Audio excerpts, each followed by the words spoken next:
Wake up. It's the Sleep Unplugged podcast, episode 75, Eating at Night. Bittersweet, I could taste in my mouth. Welcome, everyone, to the Sleep Unplugged podcast. My name is Chris Winter. I'm a neurologist and sleep expert, and most importantly, your host for this week's episode, which should be an interesting one. We're back to talking about parasomnias again. And the parasomnias related to eating at night are really interesting ones that we should know about. So we're going to talk about them today. Really excited for you to be here. If you're new to the podcast, welcome to Sleep Unplugged and its family. If you're a veteran of the Sleep Unplugged podcast, welcome back. We're glad you're here. Happy holidays. Hope you had a wonderful time during your Thanksgiving break. Got a lot of good eating and reuniting and shopping done. Our last episode, the second annual Sleep Gift Giving Guide, was a big success. Want to give another big shout out to all the merchants and companies that participated with the podcast, gave us discount codes. I hope you found them helpful and you've already gotten presents and you've gotten them wrapped and you're ready to go and you can just relax for the next few weeks leading up to Christmas. If you want to get in touch with the show, let us know what shopping you've done. If you want to purchase something or tell us about one of the purchases you've made, want to buy one of my books or one of my hats, like our friend Brendan did, who we'll talk about in a minute, you can contact the show at Dr. Chris Winter on Twitter, Dr. Chris Winter Instagram, Threads, Bluesky, TikTok.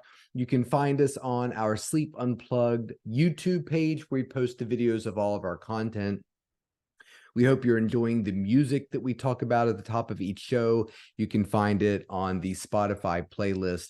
Just search up Sleep Unplugged playlist volume 1 for last season and volume 2 for this season. Before we get into the music and the title of our show, couple things, a correction from our sleep inertia podcast number 73. We were talking about the AO sleep device. Actually, I think we talked about sleep inertia. We talked about AO in two episodes, sleep inertia, and the last one, our sleep gift guide. AO is the little blue glasses that you put on in the morning. The blue light it kind of helps to wake you up. It can be used for shift work and jet lag. And we mentioned that there was a big study going on at the University of Arizona. And I said our good friend Michael Grandner is probably in charge of that. And he actually contacted the show and said, hey, heard your podcast.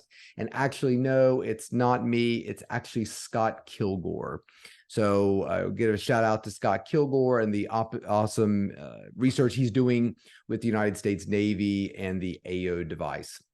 The AO people gave us a discount code. Just to remind you, it's Sleep Unplugged when you check out for an additional 25% off the actual device that the military is using, and Scott Kilgore at the University of Arizona is studying at his lab. I mentioned in the last podcast that I reordered new trucker hats. We have our Sleep Unplugged award show coming up at the very end of the year. We give out trucker hats as awards, but you can buy the trucker hat for $25. And friend of the podcast, Brendan, wrote in and said, hey, I want to buy one. So we bought a podcast. And he said, I think it'd be really cool.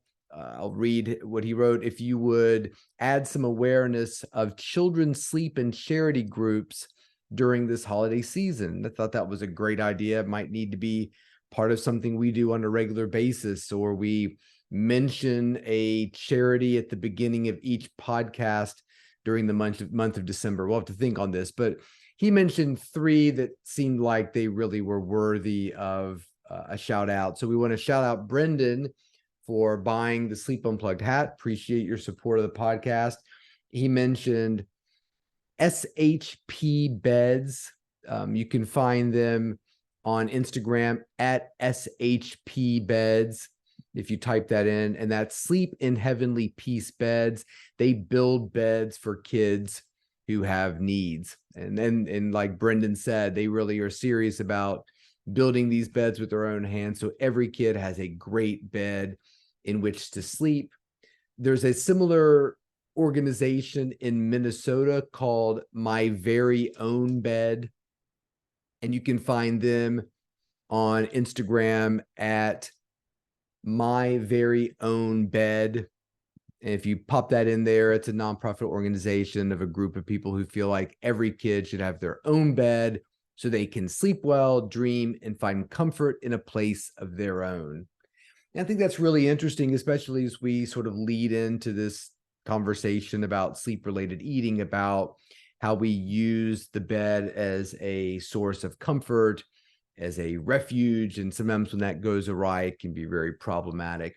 The last one he mentioned, Brendan mentioned that he wanted to give a shout out to was EJ's PJs, and there's a group in Long Island that makes sure kids have pajamas to sleep in, and you can look them up. EJ, that's E as in elephant, J as in jackal, so EJ's with an S, PJs, and their Instagram is EJ. Let's see, their Instagram also is I think, let's see here.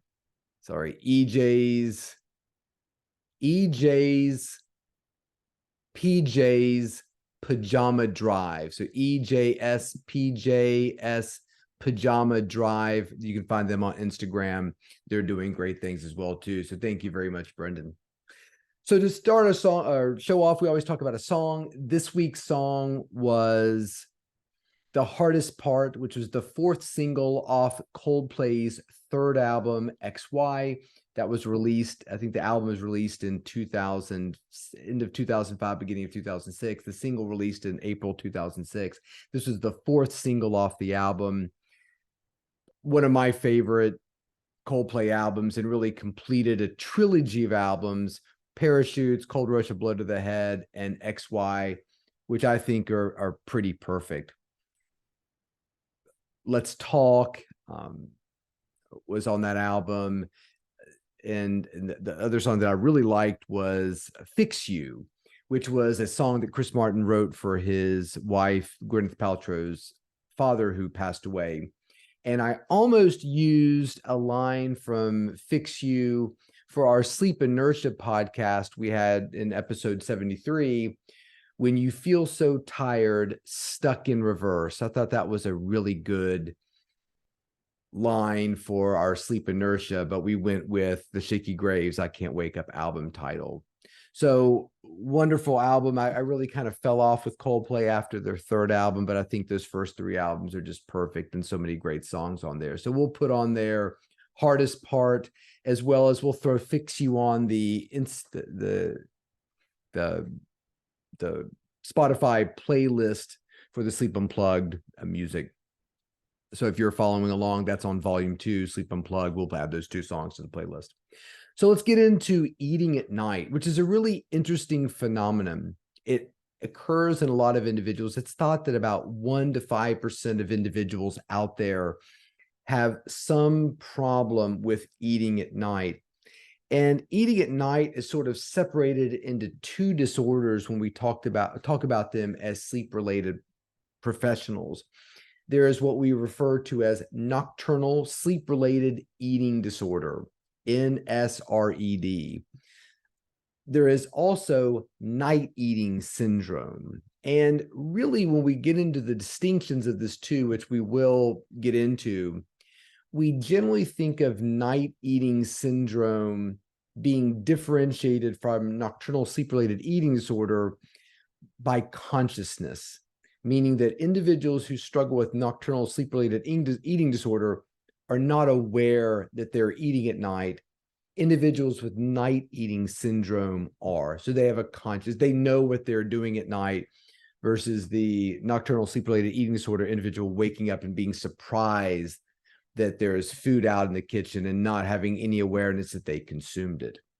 Some individuals think of these disorders as being part of the same. I don't. I consider them to be separate entities with that confusion or lack of awareness being central to the diagnosis.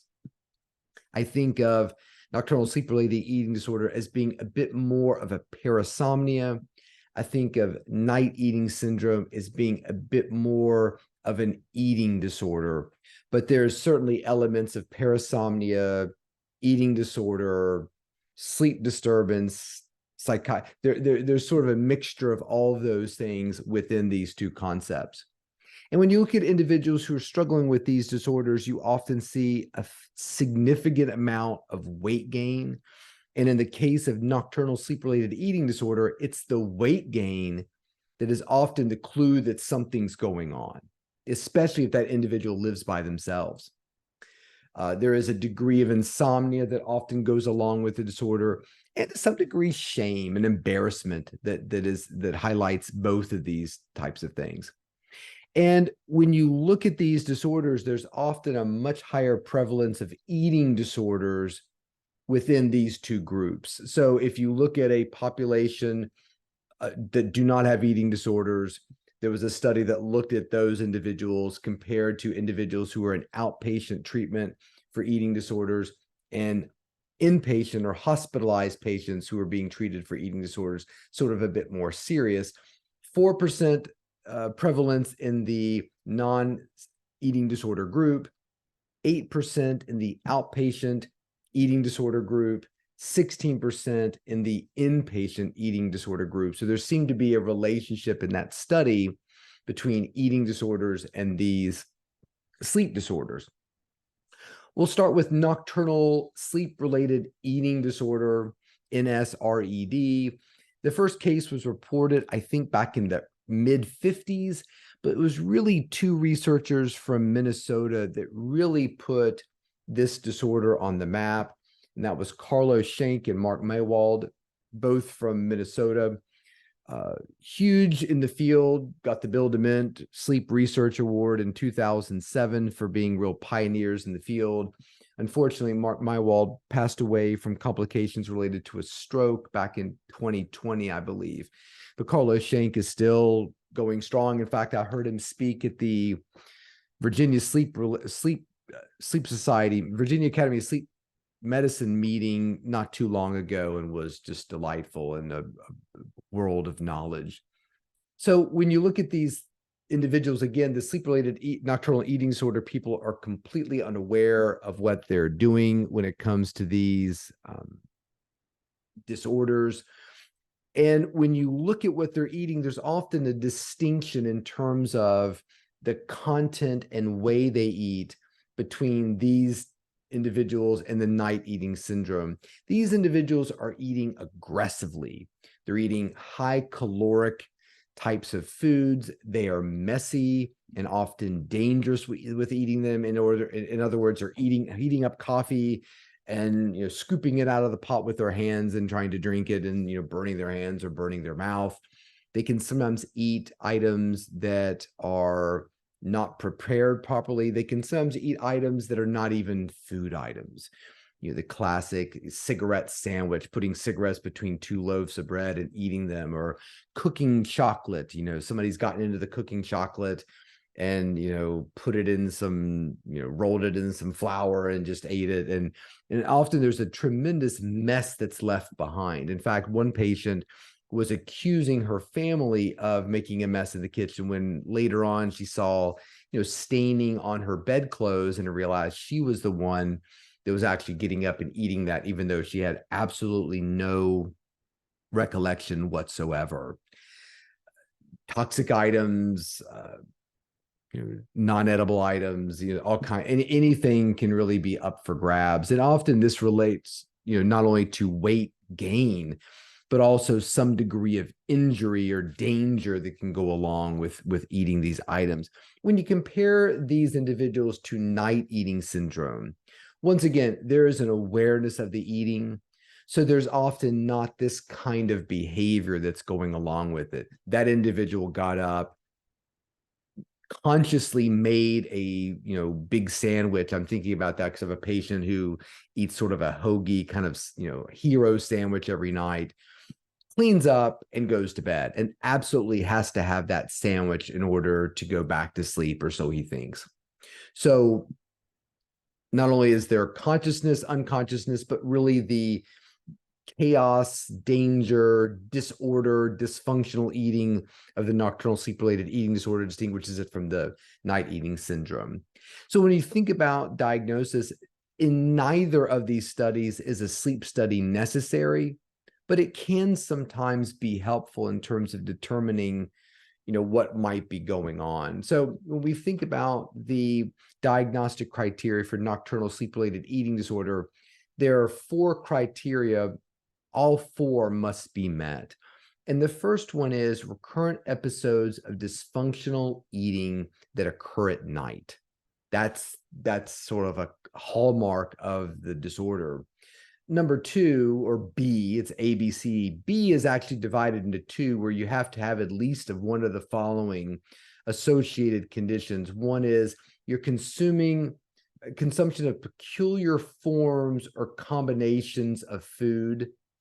And number 2, sleep-related injuries or potential injury related to the lack of consciousness as it relates to cooking the food. So number 2 is sort of related to the unusual nature of the food and the chaos we just spoke about.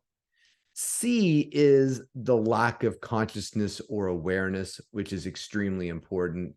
And then D, which is always thrown in there, this is not better related or explained by something else. And we'll get into that in terms of medications and things of that nature that might be responsible for this. So an individual who is constantly intoxicated and comes home and eats food and doesn't remember the next day, is that nocturnal sleep-related eating disorder? Is that just somebody doing things when they're intoxicated with alcohol and then not remembering it the next day kind of thing? So again, no diagnostic study really needs to be done. And we'll talk about treatments after I go through nocturnal eating syndrome, just because I want to put both of these conditions out there, because generally speaking, we tend to treat them in similar ways. So again, night eating syndrome, there is a degree of awareness, there's volition. A lot of times the patients that I've seen with this condition know they're eating, but feel incredibly strongly compelled to eat because they feel like, A, they're so hungry they won't be able to go back to sleep. Like there is an overwhelming desire to eat. B, they feel like the sleep is related to the eating. Like they have to eat that sandwich in order to sleep. I have to take my Ambien or else I can't sleep, said a lot of people who've come to my clinic. There's sort of a switch here. It's sort of the same thing. Look, Chris, I don't want to eat the sandwich, but there's something about that sandwich that allows me to go back to eat. And now we get into sort of the cognitive constructions that these individuals have created about their sleep as being part of this disorder. And what's interesting about sleep-related or night eating syndrome compared to sleep-related eating disorder, and I pulled this from a paper, which I thought was really, really telling.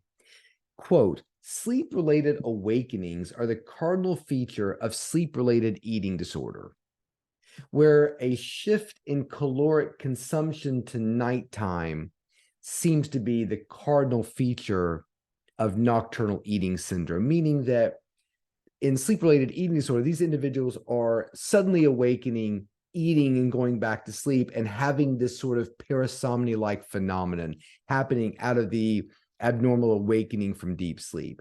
And when we look at sleep-related eating disorder, it's generally happening within the first couple hours of the night. What happens during the first couple hours of the night, that's when we have deep sleep. So nocturnal sleep-related eating disorder is generally thought to be a non-REM parasomnia that's arising out of deep sleep. And we've talked about somniloquy. We'll talk about sleepwalking one day.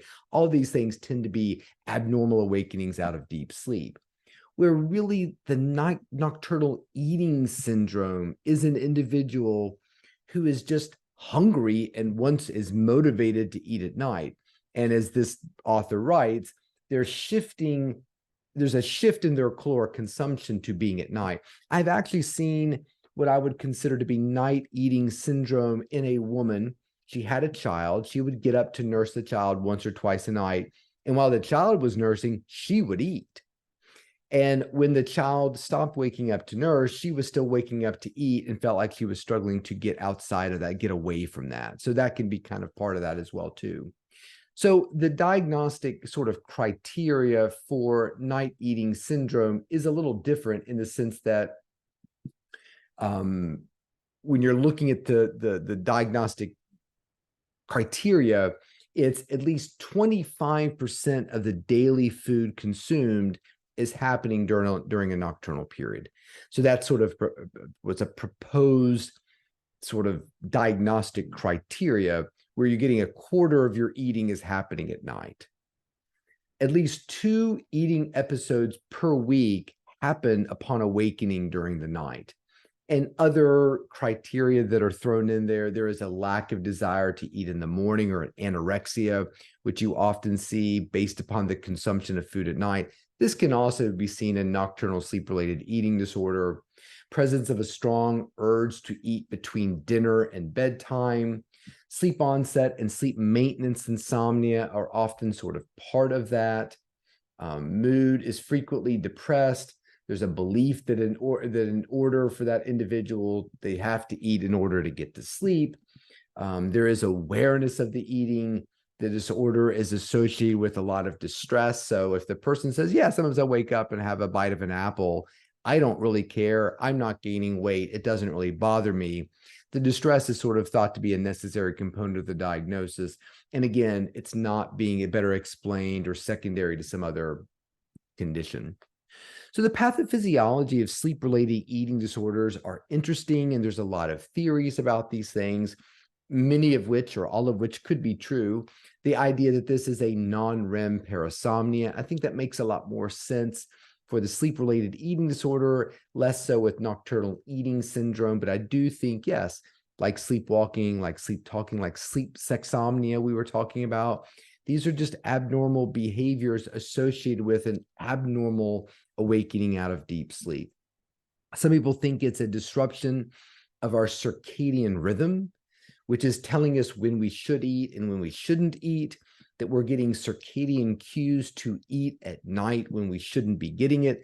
Once again, that probably relates more to a nocturnal eating syndrome than a sleep-related eating disorder, but could be components to both for sure. I think there's often a related depression or psychiatric condition in these individuals. There's a much higher risk of anxiety in these individuals, previous abuse, depression. So we always want to be cognizant of those things, but not necessarily chalk them up to those things. Movement disorders, REM behavior disorder, Parkinson's disease type things, even restless leg syndrome are thought to be have higher correlations with these disorders than the general population.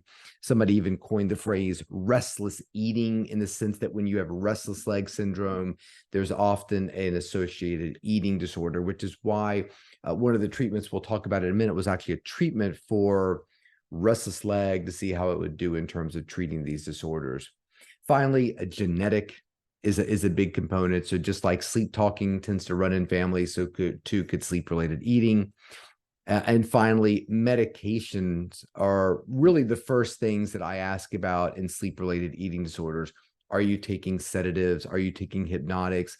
Zolpidem, Ambien is a huge one. Individuals with taking Ambien have a much higher incidence of sleep-related eating than the general population. But there are also other medications besides Ambien, mirtazapine or Remeron. There's a case-related report about that. Aripiprazole, which is also known as Abilify, there's a 2018 Japanese case report about that causing sleep-related eating disorder as well too. So a careful medication check could be helpful as well. How do we treat these medications? I think if there's an underlying sleep disorder like sleep apnea, like restless leg, treating it often makes the problem much better. If there are individuals who are taking medications like Zolpidem, like Aripiprazole, like mirtazapine, coming off those medications could be helpful as well too. There was a big push for psychotherapy and what was called environmental manipulation, meaning let's do some psychotherapy and lock up the refrigerator. That generally was not particularly successful and often had some sort of unforeseen negative consequences. The weight loss was minimal. There was a fair amount of depression associated with that treatment, so it was kind of abandoned, not thought to be particularly successful. Ropinirole, which is the medication that we often use for Parkinson's disease or restless leg, often referred to as Requip, was shown in studies to be pretty successful for individuals, particularly those with with movement disorders or restless leg syndrome types of things. They seem to be more successful with those individuals. And finally, topiramate or Topamax. There was a study in 2020 by Winkleman that with 34 participants. They were randomized to either get topiramate or placebo. And not only did topiramate seem to reduce symptoms in a much higher percentage of people than placebo, I think it was 74 to 33. The clinical global impression scale was very high as well, too, meaning when you ask people, how do you feel with this medication in terms of its success, they were really positive about it. I think it was, again, about 75-35 breakdown between people on the drug and on placebo. And then in terms of weight loss, the Topamax group lost 8.5 pounds on average. The placebo group gained a pound. Now, Topamax has actually been used independently as a weight loss agent, but I think there's also sort of the weight loss associated with the treatment of eating disorders at night, which was responsible for this as well, too. So that's it. That's really what I wanted to talk about. These two disorders, I wanted to put them on your map in terms of eating at night can be a problem. So if you have children who are waking up at night and eating, or people in the house and they're saying, look, I don't remember doing that, or yeah, I do remember doing it, but I feel like I can't stop myself from doing it. We want to take these types of disorders seriously. And I wrote about them in both my books, The Sleep Solution, Why Your Sleep's Broken, How to Fix It, as well as The Rested Child, I believe. I think I wrote about The Rested Child. I know I did in Sleep Disorder, in the Sleep Solution book. So if you want more information, you could read about it there. Give me a shout out if you have a personal story about sleep related eating. It's Dr. Chris Winter, Instagram, Twitter, TikTok, Bluesky, and Threads. Find our page on YouTube. It's the Sleep Unplugged YouTube page with all of our videos. Find the Spotify playlist. We'll put some Coldplay songs on that. And that's it. I hope you've enjoyed this podcast. And until next week, sleep well.